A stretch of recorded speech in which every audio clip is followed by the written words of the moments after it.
All right, Earth signs, how's it going? Welcome to the channel, Earth signs, Taurus, Virgo, Capricorn. It's me. It's me, the hands talking guy. Anyway, I don't even talk with my hands that well. Any rate, let's go ahead and get right into it here. I've got a Rumi quote for you to kick it off, and then we'll dive into some oracle, some tarot, and just see what's going on with you, Earth signs. So, Taurus, Virgo, Capricorn, let's get into it. Souls learn from other souls, not from books or lectures. Yeah, souls learn from other souls, not from books or lectures.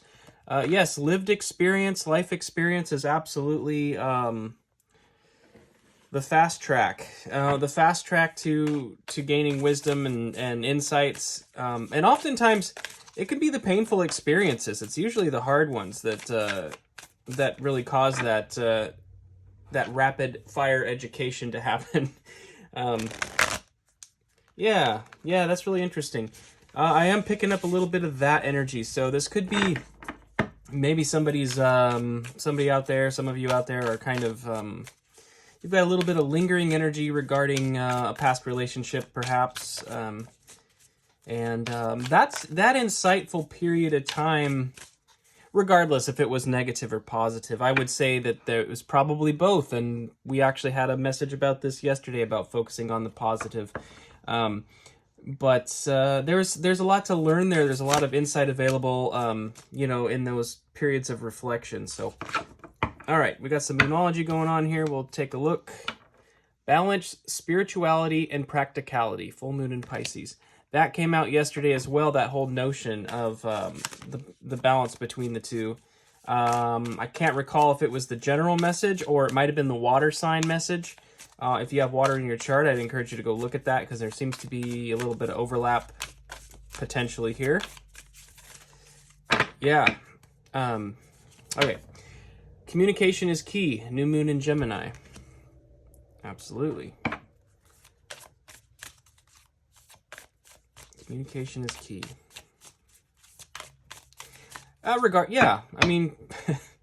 Communication is absolutely the key to gaining wisdom and insight. And that is, by the way, that's not just speaking, and speaking your truth and speaking clearly is very important, but listening as well. Your hard work is paying off. New moon in Capricorn. All right. So this could have a lot to do with a certain circumstance where you have been working with other people or another person through some difficult things. You know, you're doing the work, so it could be a restoration of a relationship, some healing perhaps. Even if it's something that has come to an end, romantically or otherwise, even in the professional sense, it's like, you may, some clear communication may help bring some resolve to a situation that's come to a close, or has the potential to come to a close. Maybe there's still time to resolve it. I don't really know yet, but there is healing available, certainly, through clear communication of speaking and listening.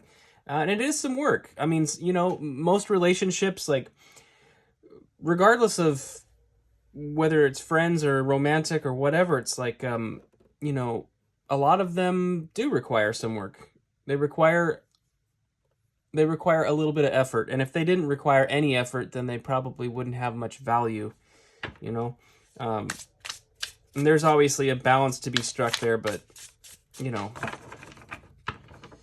part of interacting with other people is dealing with the difficult things, all right? So we'll get into the tarot here. We have the Three of Cups over the full moon in Pisces, balance, spirituality, and practicality. In other words, with the Three of Cups being a card of kind of like, enjoying and celebrating with friends and things like that, there's time for practical discussions and doing those works. There's also times for the spiritual healing of simply enjoying another person, because when we think of spirituality, sometimes we think of these lofty things, this piety, that, whatever it is in your mind.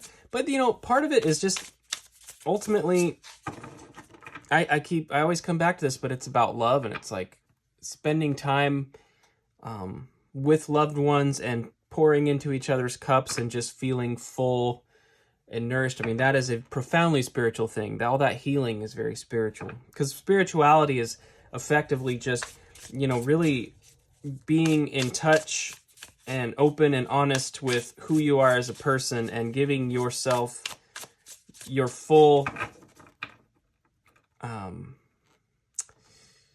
awareness and being aware of how you interact with the world. Spirituality is, to me, is very practical. Frankly, they turn in on each other. It's not something that I have it delineated out anymore. And I used to have it compartmentalized in my religious days, especially.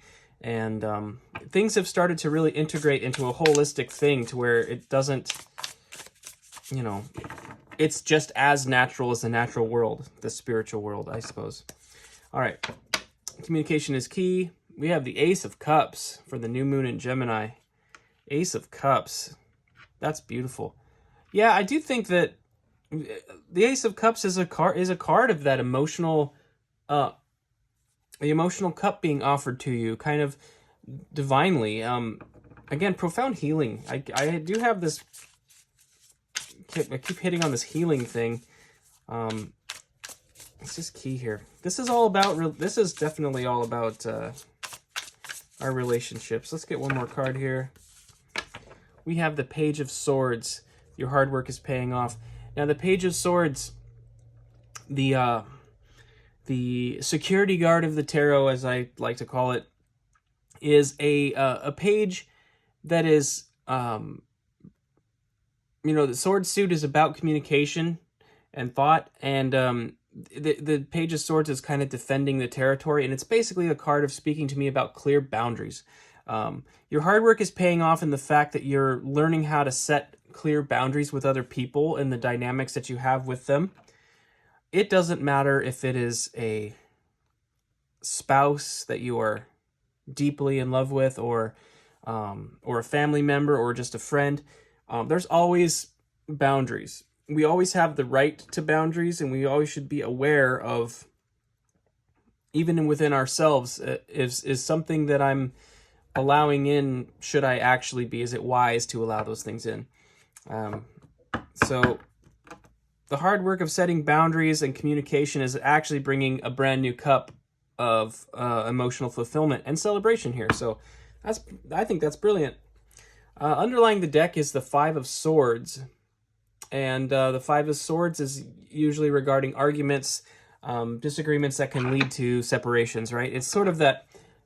It's the Five of Wands is a wand fight, and it's like it's sparring. It doesn't. It's contention and disagreement, but not so severe.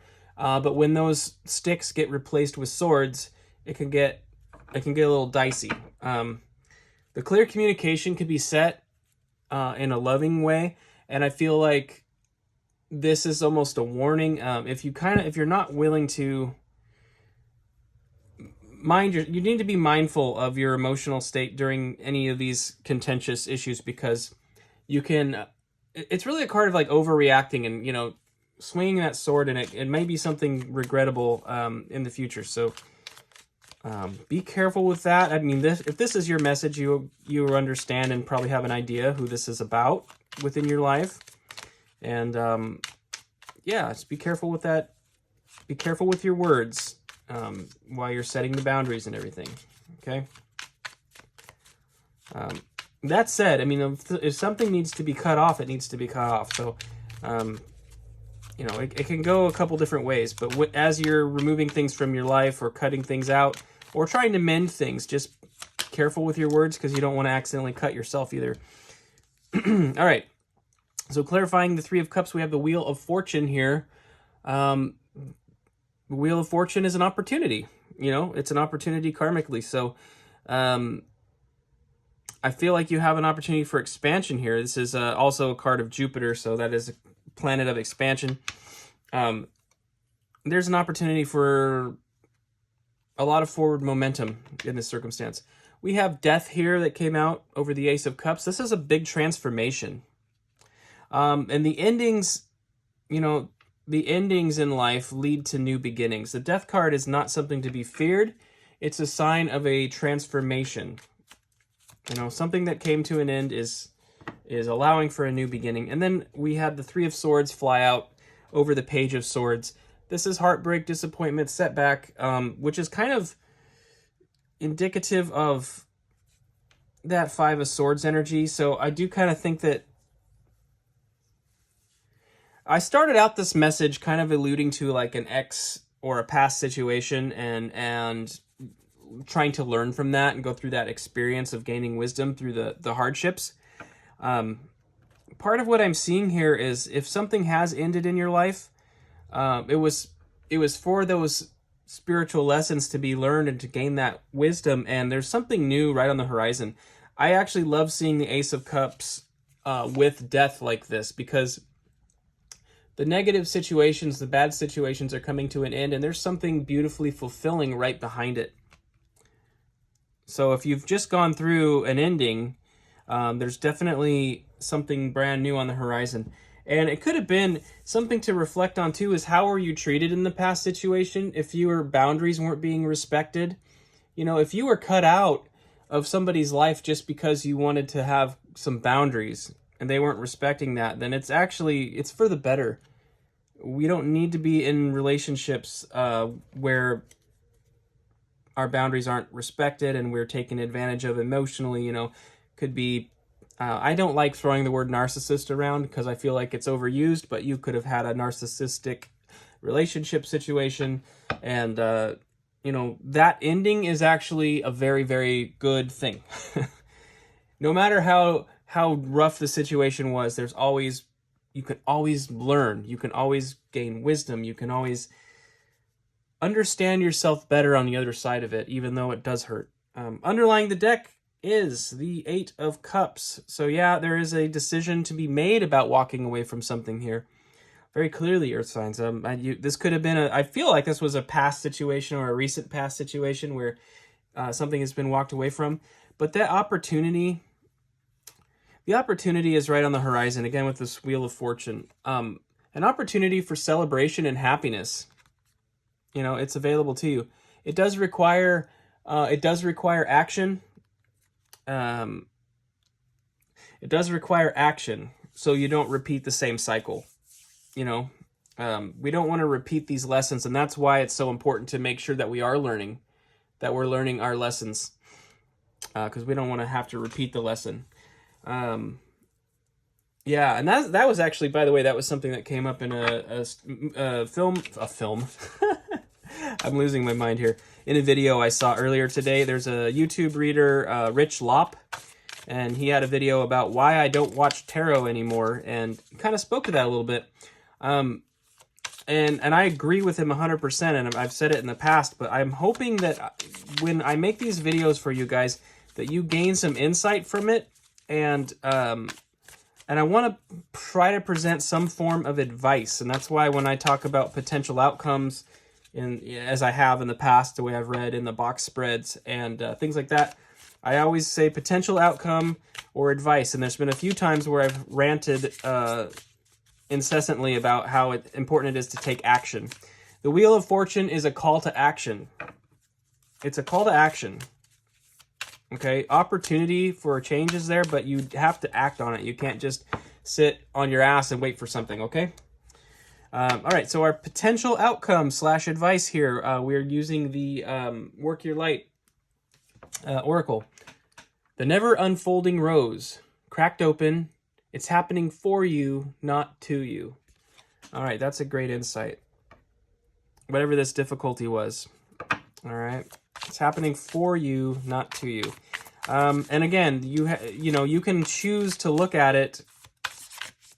You can choose to look at it from a positive angle or a negative angle. You know, you can look at it through rose-colored lenses, if you will, and there's, that usually has a negative connotation, but it's a useful tool. Your rose-colored lenses are actually a useful tool to be used in certain scenarios. Okay, we have the Age of Light. You've been training for this for lifetimes. Wow. So this whole situation has been preparing you for something. And again, with the Ace of Cups here with death, it's like you are being trained for lifetimes, and it's something new is coming in that's going to be very, very beautiful. So all of this difficulty that you've been going through here, seemingly, is something that it was a soul contract that was agreed upon between you and the other person in the past, you know. If you're into that sort of thing, if you believe that sort of thing, I feel like I do. I do. I feel like a lot of the people that have come through my life, it's like there was some kind of arrangement in the backdrop, you know, and it was all for good. It was all for good. It was all for learning, because that's how we learn. We learn from other souls, right? And so a lot of times, you know, in our higher states, I think we have agreements with people that down here in the 3D we're not even aware of. But as they come to pass, we learn, right? Then we have mirror. Who or what is triggering you? Okay, now that's a solid piece of advice right there. Who or what is triggering you?